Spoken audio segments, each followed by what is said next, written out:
Assalamualaikum warahmatullahi wabarakatuh. Perkenalkan, nama saya Yoga Aditya. Saya dari Universitas Peradaban, Prodi Pendidikan Bahasa Indonesia, Fakultas Keguruan dan Ilmu Pendidikan.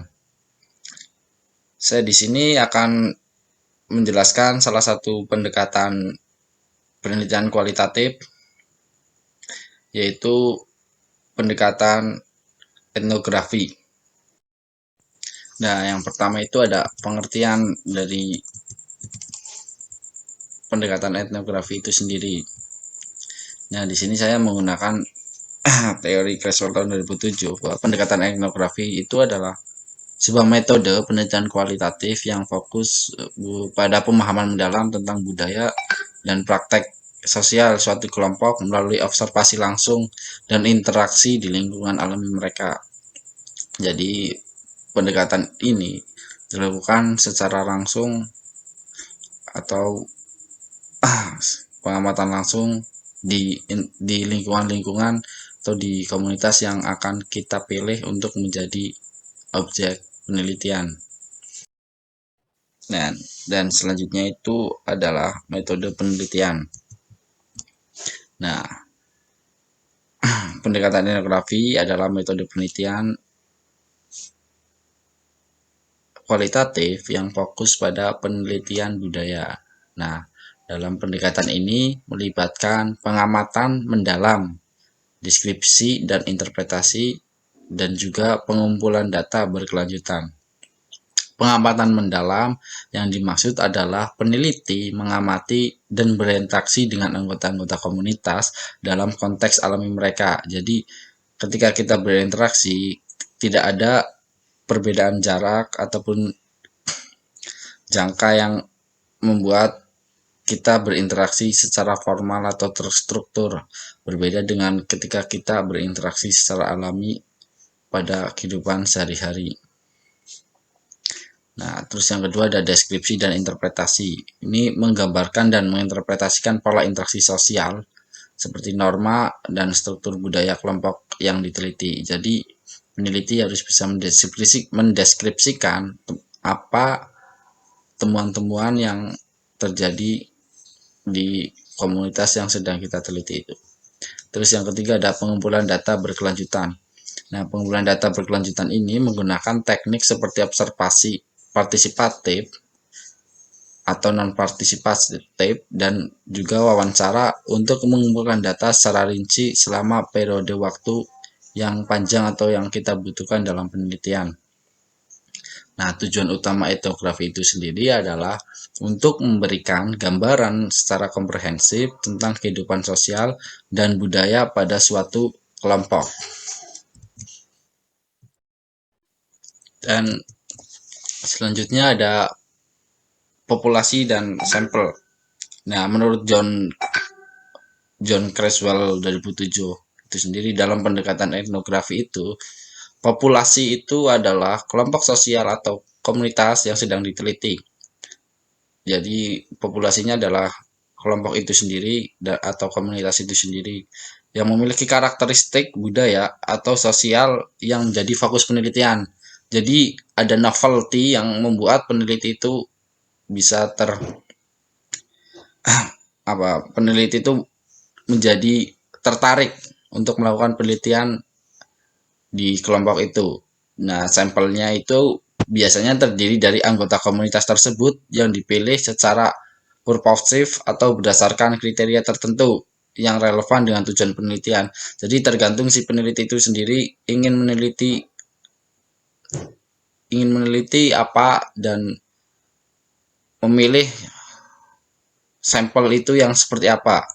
Dan sampel ini sering melibatkan individu kunci atau kelompok yang representatif untuk memberikan wawasan mendalam tentang kehidupan dan praktek sosial dalam komunitas tersebut. Jadi biasanya sampel itu kalau dipilih secara di suatu kelompok itu kita memilih sampel yang bisa dikatakan itu yang sangat berpengaruh dalam kelompok itu sendiri. Dan selanjutnya itu adalah teknik pengumpulan data.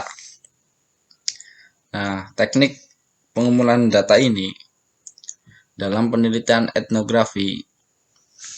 Menurut Creswell dalam bukunya yang diterbitkan pada tahun 2007 mengenai teknik pengumpulan data umumnya melibatkan beberapa metode kunci antara lain observasi, wawancara mendalam, studi dokumen, dan catatan lapangan.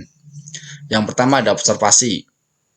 Peneliti secara langsung mengamati dan mencatat perilaku serta interaksi dalam konteks alami mereka. Jadi dalam observasi ini si peneliti harus bisa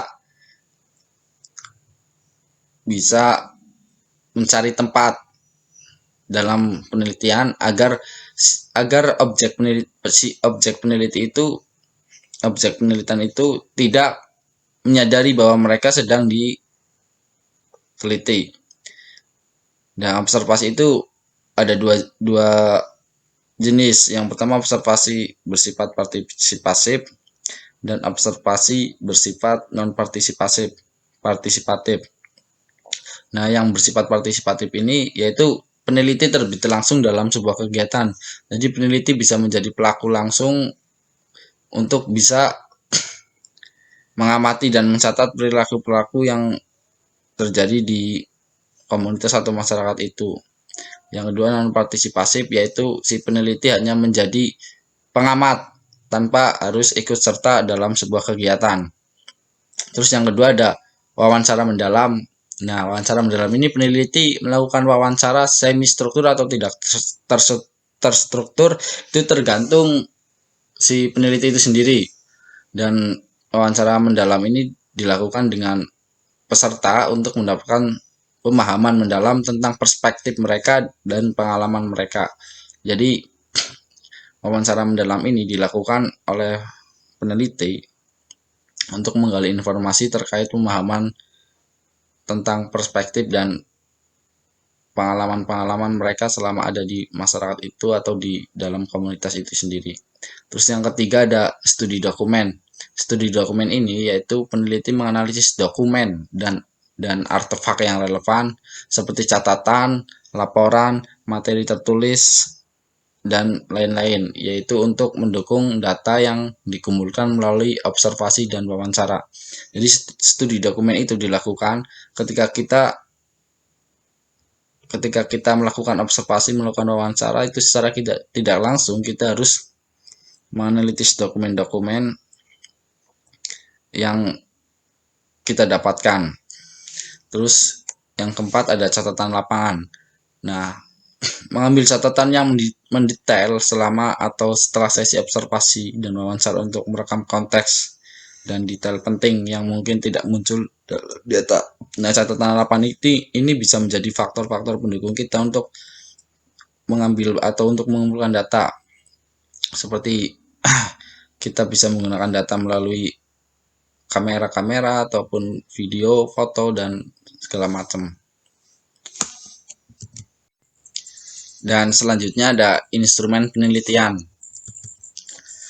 Dalam pendekatan etnografi kualitatif, instrumen penelitian yang digunakan sesuai dengan panduan dalam buku Creswell 2007 itu meliputi beberapa elemen kunci. Yang pertama ada catatan lapangan atau field notes. Catatan lapangan atau field note ini adalah catatan yang dibuat oleh peneliti selama atau segera setelah observasi untuk merekam secara rinci apa yang terjadi dalam situasi yang diamati. Catatan ini mencakup deskripsi kejadian, interaksi, dan konteks. Nah, jadi dalam catatan lapangan, si peneliti itu harus selalu membawa buku dan alat tulis untuk menulis apapun yang terjadi selama ia melakukan observasi, agar bisa merekam secara rinci hal-hal ataupun kegiatan-kegiatan pada masyarakat atau komunitas yang sedang diteliti. Terus yang kedua yaitu wawancara, panduan wawancara atau interview guides. Untuk wawancara mendalam, peneliti biasanya menggunakan panduan wawancara yang berisi pertanyaan terbuka. Nah, panduan ini membantu memastikan bahwa topik yang relevan dibahas tanpa mengarahkan jawaban peserta secara berlebihan. Jadi pada paduan wawancara ini, sebelum melakukan wawancara, si peneliti harus mempersiapkan pertanyaan-pertanyaan apa yang akan ia tanyakan ke peserta. Terus yang ketiga ada dokumen dan artefak. Nah, dokumen-dokumen seperti yang tadi sudah dibahas di teknik pengumpulan data, dokumen atau laporan dan artefak yang relevan dengan konteks penelitian. Ini bisa mencakup berbagai jenis materi yang memberikan informasi tambahan atau mendukung data dari observasi dan wawancara. Terus yang keempat ada kuesioner atau instrumen kuantitatif. Nah, dalam beberapa kasus, peneliti etnografi juga dapat menggunakan kuesioner atau alat pengumpulan data kuantitatif untuk melengkapi data kualitatif. Meskipun ini kurang umum dalam penelitian etnografi murni. Jadi ini hanya bisa dilakukan ketika kita emang benar-benar sangat membutuhkan atau membutuhkan data-data tambahan untuk sebuah penelitian. Nah, yang kelima itu alat rekam. Nah, alat rekam ini tentu akan digunakan untuk merekam wawancara atau diskusi kelompok. Nah, alat rekam ini juga bisa digunakan ketika sedang dalam masa observasi, yaitu peneliti sering menggunakan perangkat rekam suara untuk memastikan data yang akurat dan dapat dianalisis secara mendetail. Selain alat rekam juga kita bisa menggunakan video ataupun foto yang kita ambil ketika kita sedang observasi di lapangan secara langsung maupun tidak langsung. Nah, dari instrumen-instrumen ini membantu peneliti mengumpulkan data secara sistematis yang mendalam, memungkinkan analisis yang komprehensif terhadap budaya atau kelompok yang sedang diteliti. Nah, untuk selanjutnya yaitu teknik analisis data. Menurut John Creswell itu yang dalam bukunya yang diterbitkan pada tahun 2007, teknis analisis data dalam penelitian etnografi kualitatif melibatkan beberapa langkah.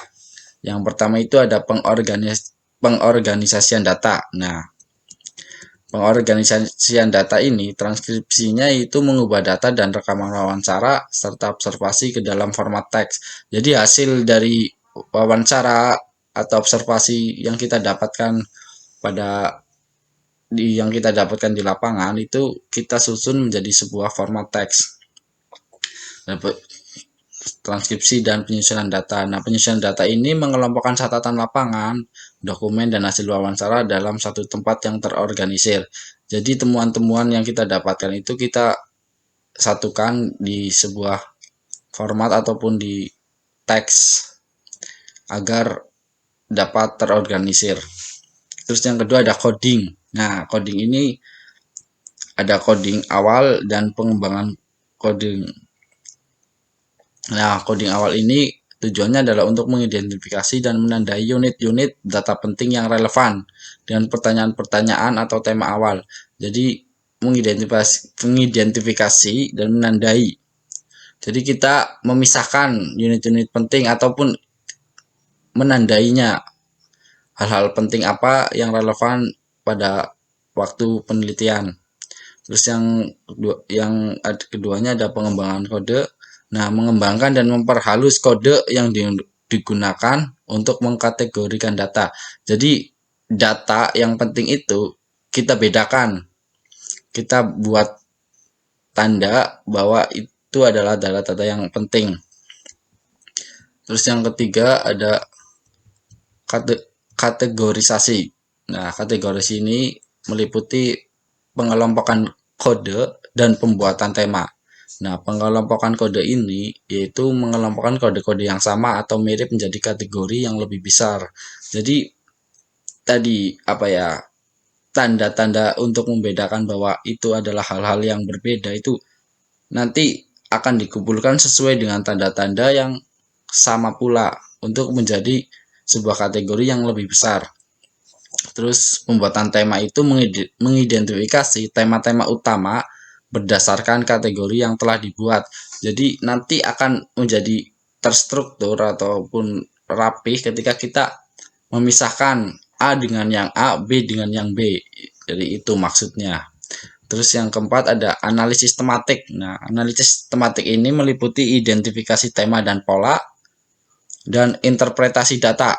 Nah, identifikasi tema dan pola ini untuk menganalisis kategori, untuk mengidentifikasi pola atau tema yang muncul dari data. Nanti kita akan mendapatkan tema ataupun pola dari data-data yang kita peroleh. Nah, di interpretasi data ini yaitu menginterpretasikan tema dan pola untuk memahami makna dan konteks yang lebih dalam. Jadi nanti kita akan menganalisis secara lebih dalam terkait makna-makna dari tema dan pola yang kita dapatkan. Terus yang kelima ada triangulasi. Nah, triangulasi ini emang sangat ditekankan oleh Criswell ya dalam bukunya tuh, bahwa validasi temuan itu menggunakan berbagai sumber data atau metode untuk memvalidasi temuan dan meningkatkan keakuratan analisis. Jadi triangulasi ini emang sangat emang Criswell ini emang menekankan pentingnya triangulasi dalam sebuah penelitian etnografi ini. Terus yang keenam atau yang terakhir itu ada penyusunan laporan. Ya, penyusunan laporan ini yaitu penyajian temuan, menyusun laporan penelitian yang menjelaskan temuan dan memberikan konteks dan membahas implikasi dari hasil penelitian. Nah, yang terakhir itu kita menjadikan satu hasil temuan itu ke dalam sebuah laporan. Karena Criswell ini menekankan pentingnya sistematis dan transparansi dalam analisis data untuk memastikan hasil penelitian yang valid dan dapat dipercaya. Nah, itu saja dari saya. Semoga bisa bermanfaat untuk kita semua. Salam kenal Yoga Ditya. Wassalamualaikum warahmatullahi wabarakatuh.